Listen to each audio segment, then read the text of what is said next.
ırmaklarımız bizi bekliyor. Biz yiğitlikleriyle destanlar yazmış bir halkız ve önümüzde duran bütün güçlükleri yenecek azme, kararlılığa ve koşullara sahibiz. Dema ku tu li hev salî bû xatir ji me xwest. Lê bi fîlmên xwe, bi kesayetiya xwe ya serhildêr, bi bîrdoziya xwe, jiyaneke bêhempa û têr û tije li pişt xwe hîşt. Bi kurtasî jiyana wî, mîna fîlmeke nêkeşayî, bi hez û hêz û watedar bû. Di sala 1937 de, di meha Nîsanê de ji dayîk bû. Navê wê yê rastî Yılmaz Pütün e. Zarokê malbateke bêzêvî ye. Ji du zarokan yek ew e. Li Edenê, li gundê Yenîceyê hatiye dinê. Bavê wî sewregî û kurmanc e. Diya wî jî ji Gimgimê ye û kurmanc e. Diya wî miroveke dîndar bû û xwendin û nivîsandina wê tune bû. Bavê wê xwendin û nivîsandinê li leşkeriyê hîn bûbû. Ji ber vê yekê jî ji bo zarokên wan bixwînin, çi ji destê wan bihata dikirin. Yılmaz Güney di jiyana xwe de her tim xebitî û ketta. Her tim mîna mirovekî ketkar derket pêşiya me û di zarokatiya xwe de dest bi xebatê kir. Di kar û baran de xweydana xwe rejand. Her tim bi rêzdarî nêzîkê ked û xebatê bû.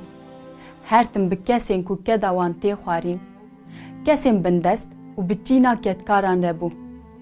Di fîlmên xwe de behsa van kesan û têkoşîna wan dikir. Gava 9 salî bû dest bi xebatê kir. Karê wî yê ewil gawantî bû. Ji karkeriya pembû heta şivantiyê gelek kar kir. Lîseyê li bajarê ku ji dayîk bû bixwend. Dema ku lîseyê dixwend, bi navên Püren û Doruk du kovarên hunerê amade dikirin. Ji bilê vê, di wan salan de bi du çarxa xwe bobînên 16 mm ji sînemayekî bar dikir, di bir sînemayekî din. û bi vê awayê dest bi sînemayê kir. Ji ber ku meraqa wî ji hunerê re hebû, cûr bi cûr çîrok nivîsand. Di sala 1955 de ji ber çîroka pergalên newekheviyê yên sêne nasan nivîsandibû û di çîroka xwe de propagandaya komünîzmê kiribû, derheqa wê de dost hat vekirin. Bi kurtasî em dikarin bibêjin Yılmaz Güney derhêner, lîstikvanê sînemayê, senarîst û nivîskar e. Bi fîlmên Mîna Rê a xelata kenê girtiye, kerî, hêvî, gihîştiya lûtkeya sînemayê û hem li welat hem li derweyê welat hat nasîn. Beşa herî berhemdara jiyana xwe ya sînema û nivîsê di girtîgehan de derbas kir. Hege em bi hejmaran îfade bikin, Güney ji sedî jortir fîlman de lîst, ji bîstî zêdetir fîlm derhênand, senaryoyên derdora pêncî fîlman nivîsand, di 6 senaryoyên de jî alîkarî kir.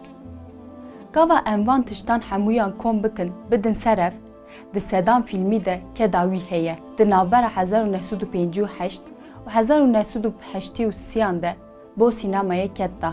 Güney ji bilî jiyana xwe ya sînemayê bi çîrokên ku nivîsandibû jî tev li nav nivîskaran bû.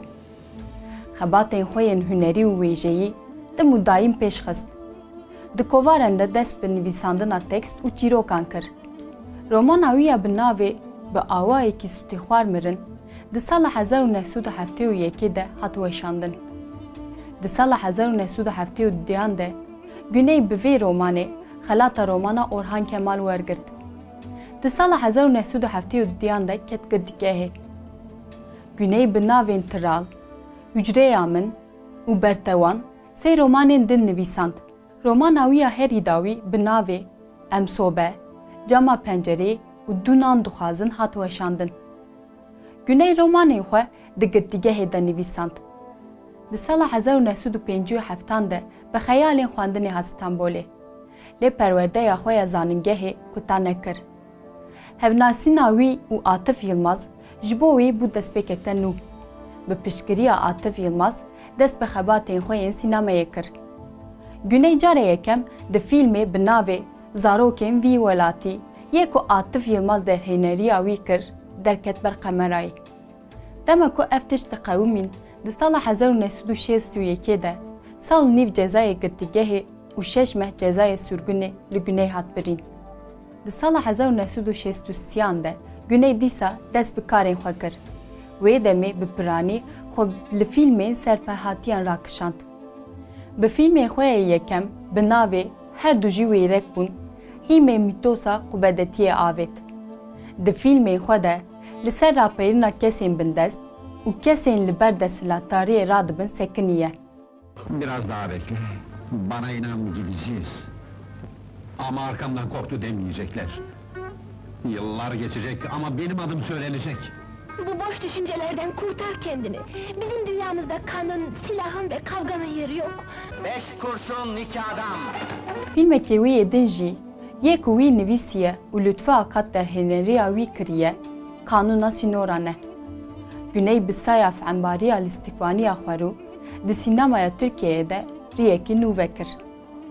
Dema ku asta serkeftina Güney roj bi roj zêde dibû, di navbera çepkir û rastkiran de jî şer û pevçûn giran dibû.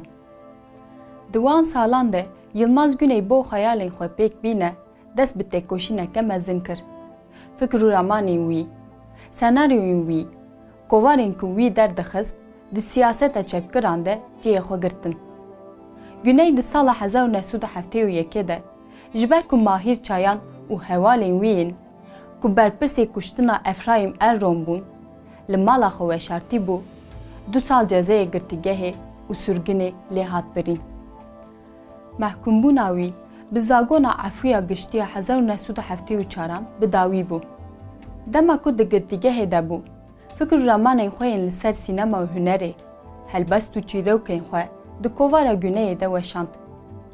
Dema ku ji girtîgehê derket, bi navê Heval fîlmek kişand. Buldum, kendim ettim, kendim buldum, gül gibi sarar. Vay arkadaş, hoş geldin. Hoş bulduk. Hoş geldin abi. Hoş geldin abi. Hoş geldin abi. Hoş bulduk. Hoş geldin abi. Eyvallah, hoş Hoş bulduk. geldin abi. Hoş bulduk.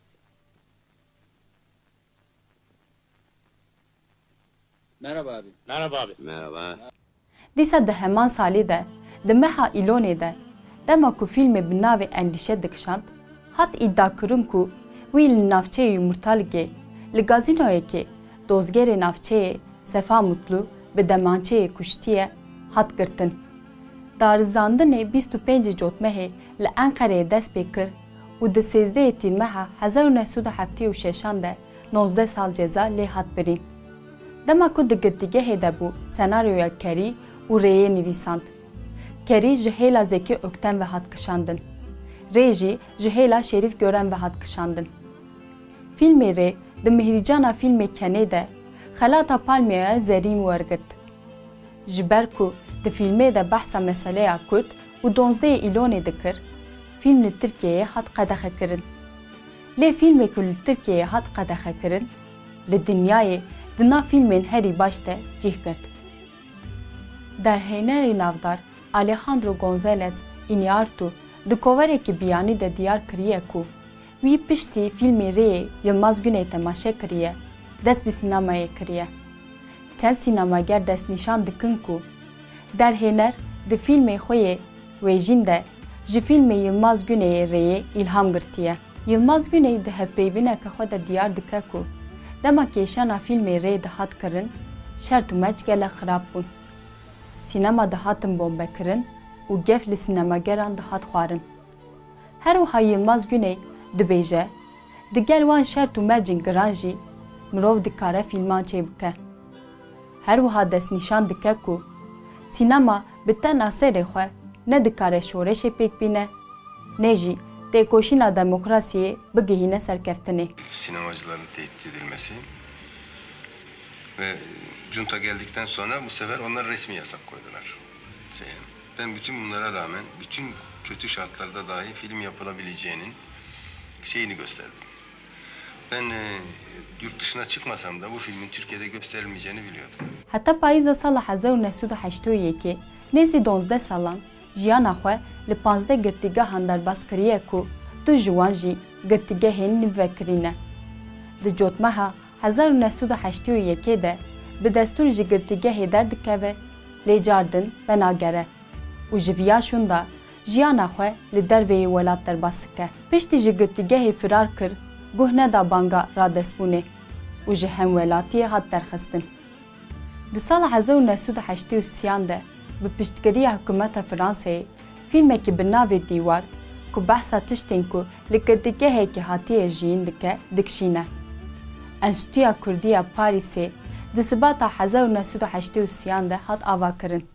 Yılmaz Güney bi xwe jî yek ji wan kesên pêşenge ku bi kesên wekî cigerxwîn, Hejar Mukriyanî, Tewfîk Wehbî, Qanatê Kurdo, Ordixanê Celîl, Hecî Cindî re Enstitûya Kurdî ya Parîsê damezirand. Enstitû mîna saziyeke çandiya serbixwe û kurdewar e. Li ser rêçekê kurdewar û Kurdistanî gelek kes di binbanê enstitûyê de gihîştin. Bûn pêşengên rewşenbîriya Kurdan. Keda Yılmaz Güney'e adı vê mîrateyê de eyan û aşkere ye. Yılmaz Güney di salên dawiya temenê xwe de êdê xwe behşê Kurdistaneke azad û demokrat kirîbû. Wî hemû berxwedêrên welat bi rêzdarî silav dikir. Yekitiya hemû gelên berxwedêr hembêz dikir. Demên xwe yên dawî li Parîsê derbas dike û 1984 de ji ber kansêra mîdeyê diçe ser dilovaniya Xwedê. Gora wî li Parîsê di goristana Père Lachaise de ye. Piştî ku çû ser dilovaniya Xwedê, di sala 1990 de wî dîsa kirin hemwelatiyê Tirkiyeyê. Yılmaz Güney yek ji wan sînemagerên herî serkeftî û navdarê cîhanê bû. Hê jî wisa ye. Em ê bi ser bikevin. Em ê teqez bi ser bikevin. Dost ve düşman herkes bilsin ki kazanacağız. Mutlaka kazanacağız.